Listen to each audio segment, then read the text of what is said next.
नमस्कार दोस्तों, मेरे चैनल में आप सभी का स्वागत है। आज बात करते हैं हम कोयल इंडिया लिमिटेड के बारे में। ये जो कंपनी है बहुत बड़ी ये कंपनी कोयल सेक्टर की, माइनिंग सेक्टर की।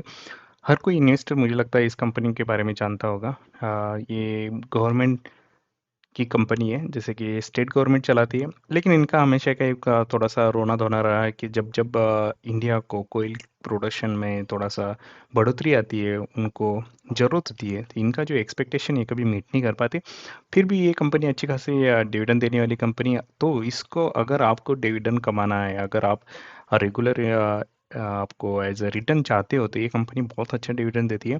तो मैं बताता हूँ आपकी इसके बारे में थोड़ा-सा फंडामेंटल जान लेते हैं और उसका हम अपडेट भी देख लेते हैं कि अभी क्या-क्या आया हुआ है। तो ये कंपनी का जो करंट मार्केट प्राइस चल रहा है 253 के अराउंड चल रहा है। इस मार्केट की जो प्राइस है इसमें ज़्यादातर बढ़ोतरी कभी देखने को नहीं मिली। लास्ट 10 ईयर से भी ये कभी ऐसी ग्रोथ नहीं मिली इसके प्राइस में। अर्निंग पर शेयर जो है 42 पे चल रहा है, बहुत अच्छा खासा अर्निंग पर शेयर है। पीई का रेशो जो है वो सिर्फ 6 पे है, लेकिन इंडस्ट्री का पीई अगर देखा जाए तो वो भी 6 के अराउंड है। तो ना कोई डिस्काउंट है, ना कोई ओवर वैल्यूड है इंडस्ट्री से। ये जो कंपनी है डिविडेंड देती है, ऑलमोस्ट 7% का डिविडेंड है, जो कि एफडी से भी बहुत अच्छा खासा है। अगर आप इसमें पैसा डालते हो तो आपको रेगुलरली डिविडेंड जरूर मिलेगा।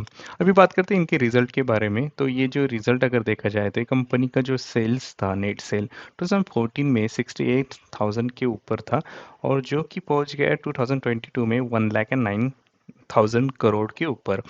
लेकिन इनका जो जितना जैसे सेल्स बढ़ा हुआ है, ऑलमोस्ट 70 to 80% जो ग्रोथ दिख रही है लास्ट 8 ईयर में, लेकिन इनके प्रॉफिट आफ्टर टैक्स में, पीईटी में इतनी ज़्यादा ग्रोथ नहीं दिख रहा है, क्योंकि ये 15,000 पे था 2014 में, और वो 2022 में 17,000 पे था। इतना ज़्यादा उतना ग्रोथ नहीं मिली, क्योंकि अगर बात की जाए इनकी एक्सपेंडिचर की, तो एक्सपेंडिचर बढ़ा हुआ है, लेकिन उनका इसी के कारण प्रॉफिट आफ्टर टैक्स ज़्यादा कुछ बढ़ा नहीं हुआ, जो कि नेट प्रॉफिट की अगर बात की तो कुछ इतना खासा ग्रोथ नहीं देखने को मिले।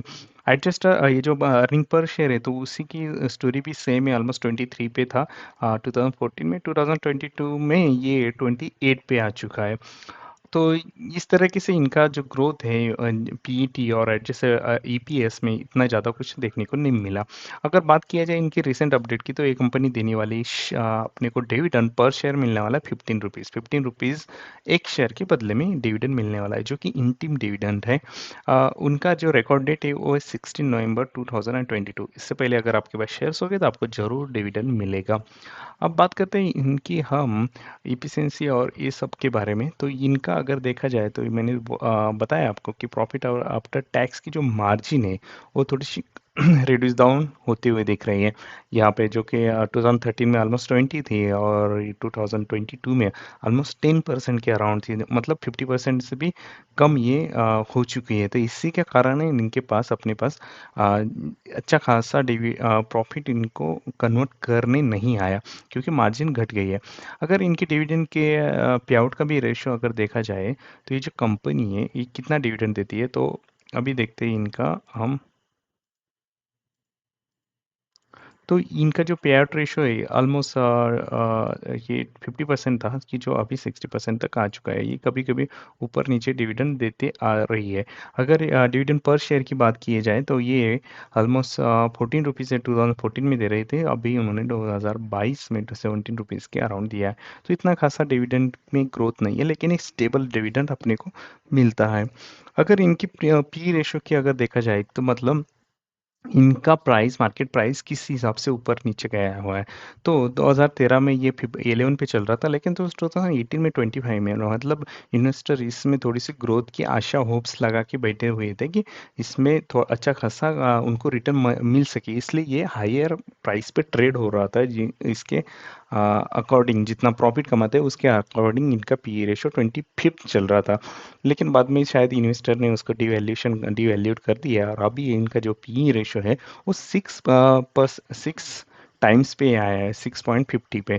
मतलब पी रेशो का चेंज होने का दो ही कारण हो सकता है। एक तो उनकी मार्केट प्राइस अगर ऊपर गए तो पी रेशो ऊपर जाता है, या फिर उनका अगर प्रॉफिट बढ़ गया और मार्केट प्राइस सेम है तो पी रेशो डाउन होता है, थोड़ा सा कम होता है। मतलब कितना प्रॉफिट कमाती है, अर्निंग कमाती है, और उसकी प्राइस क्या है, ये होता है पी रेशो। तो इस तरीके से ये कोयल इंडिया का हमने देखा फंडामेंटल, उसके बारे में थोड़ा सी जानकारी ली गया। अगर प्राइस की बात किया जाए, इनकी जो मार्केट प्राइस है, तो ये ऑलमोस्ट 10 ईयर में उनका जो मार्केट प्राइस है वो घट चुका है। मतलब इसका जो हाई रहा है वो ऑलमोस्ट 430 के अराउंड है, और जो लो रहा है ऑलमोस्ट 184 के अराउंड है, और उसी में ये खेल रही है। तो अगर आपको इन्वेस्ट करना है तो आप कर सकते हैं, लेकिन अगर आप डिविडेंड पे बिलीव करते हो, अगर आपको डिविडेंड चाहिए, तो ये अच्छे खासा डिविडेंड देने वालों में से एक कंपनी है। इससे पहले मैंने बहुत सारी कंपनी बताई है कि जो अच्छा खासा डिविडेंड भी देती है, और उनकी ग्रोथ भी आप वो भी चेक कर सकते हो। और आपको किस तरीके से वीडियो चाहिए ये भी मुझे बताएं। इस वीडियो को लाइक करना, सब्सक्राइब करना और कमेंट भी करना।